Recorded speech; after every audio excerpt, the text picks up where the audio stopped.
In this video, I'm gonna tell you about what I think is the best starter YouTube camera. Look at me,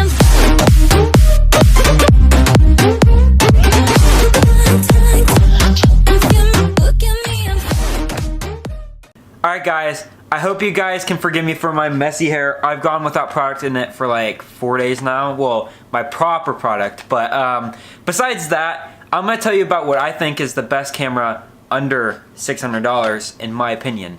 Now, the whole rig that I got right now is about $750 of equipment, but just the camera alone is $600. I do have the Joby GorillaPod, the Canon Sl2, and then I have the Rode Microphone Go. And honestly, this setup works out perfectly for me. And for vlogging, it's great.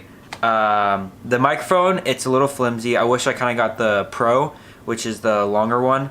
This one's a tiny short one, and then the little mount that comes on it, it kind of like bobs all the time, and it sometimes hits the camera on the top, and it'll make a sound, which is kind of annoying. So eventually I'll have to upgrade to the Rode VideoMic Pro. But for starting out, it's actually pretty good. Now, color-wise, I know a little bit about cameras, not enough to like go on full-on manual necessarily, but for automatic features, this camera does great. I mean, I don't have to like worry about having to do any kind of, you know, motion or like having to manually point out where I want it to focus at or anything like that. The dual pixel autofocus on this is incredible. I mean, really good. It's great. Just starting out, it's great, and you know, I get to learn more with the camera the more I use it. For under $600, I don't know if you can get anything better than this. I was in debate when I first bought this camera between the T6i and then the Sl2, and I thought that the Sl2 was probably going to be lighter. And now that I'm full on vlogging with like the full Joby GorillaPod and everything, and you know, I'm so glad that I went with the Sl2 because it's lighter than the T6i, and I remember testing those out when I was at Best Buy getting ready to buy them, and it's literally, the T6i is way bigger than the Sl2, and I'm thankful that I got the Sl2 now, because I mean, this thing gets tired after a little while of holding, you know. I mean, it's not easy to hold a DSLR. I mean, it gets heavy after a while. I think this is probably the best DSLR that you can get. I mean, I thought about going with a Sony, what was it? A Sony A5000 or something like that. And, you know, I liked how it was a full sensor, just like a DSLR. But I didn't like is that you couldn't put a microphone in it. And I think that that's kind of very important for when you're doing YouTube videos, is that you have a good audio, and then you got good picture quality, and then something that you can like upgrade at the same time, you know.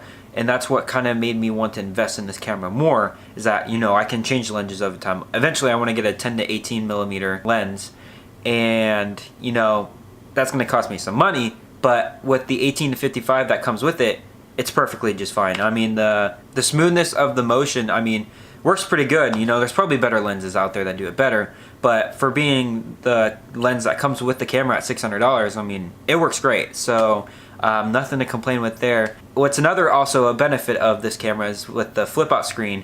I mean, you can see yourself and you can see where you're lining up with the shot, which is so much nicer. You know, I was gonna go with like a T6, which, you know, is way cheaper than this.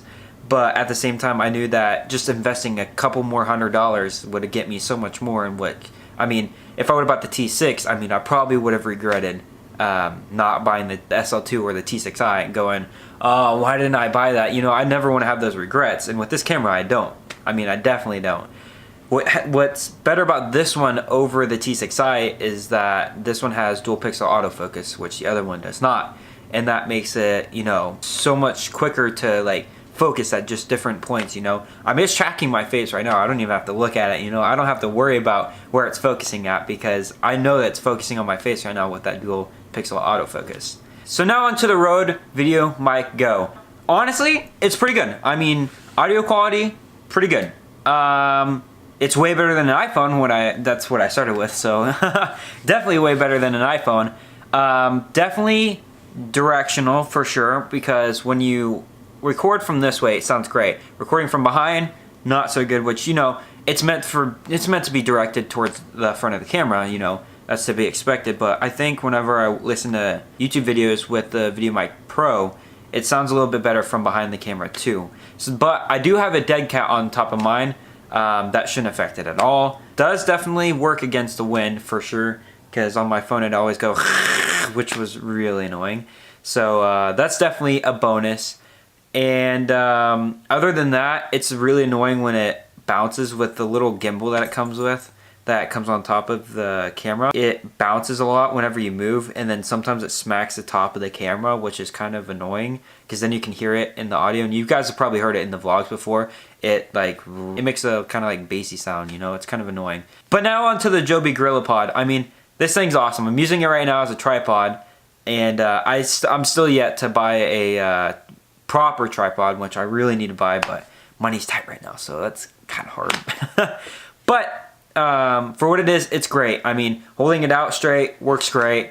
It's steady, stable. I'm probably gonna have to buy a new one in a couple months probably, because I have a feeling it's probably gonna get looser over time. Right now, it's still holding its strength together, and yeah, I mean, my dog's whining. But yeah, I mean, this setup is perfect for about $700, $750, you know. It's pretty good. Now, if you're under a budget of under like $500, then this probably isn't the camera for you. Unless you're like me and didn't want to just regret buying something below and thinking about what I could have had, you know. And that's what kind of made me wait and, you know, buy it once I got enough money. And Christmas money definitely helped with that. But yeah, I hope you guys enjoyed this video. It's probably really short, but I did want to tell you about my camera and my whole setup, and I hope you guys really enjoyed this video, because I like technology, and I like sharing what I do have. And maybe I'll do a video on what I edit with too. I probably said it in a video before, but you know, kind of my steps to editing, and you know, it's nothing fancy, but yeah. I hope you guys enjoyed this video. Definitely go check out the links in the description if you want to check out this camera, the mic, and the Joby GorillaPod. They will all be in the description if you want to go check them out. And yeah, I hope you guys enjoyed this video. Like the video if you liked it, and subscribe to my channel if you like my content. See you guys in the next video. Bye!